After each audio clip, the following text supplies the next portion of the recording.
You know, we won't be long. It won't be long until the first monsoon storm brings heavy rain and rising waters, because every year we see first responders have to work hard to rescue people who are then stranded by those floodwaters. This morning, ABC 15's John Treeweiler taking action.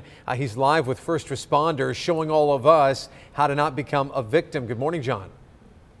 Good morning, guys. Yeah, those first responders have been preparing for this time of year, getting ready for it. We're at the Maricopa County Sheriff's Office this morning. That's one of their helicopters behind us on the pad right now, but it probably won't be long before they are called into action to save a life.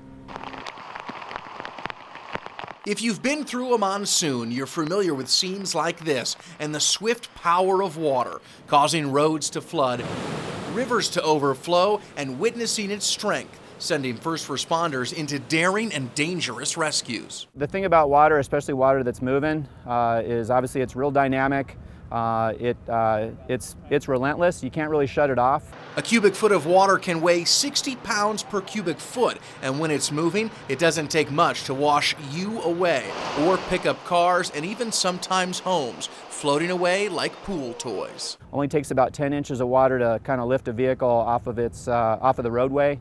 Rescue crews rely on various equipment during monsoons, from the ground to the air. But best piece of advice, don't underestimate the power of Mother Nature. Whether there's a barricade there or not, if you see a road that's been flooded out, don't go across. That's their biggest message to everyone this morning, and probably the phrase you'll hear us say a lot this time of year: turn around, don't drown. Do not underestimate the power of Mother Nature and what that water is capable of.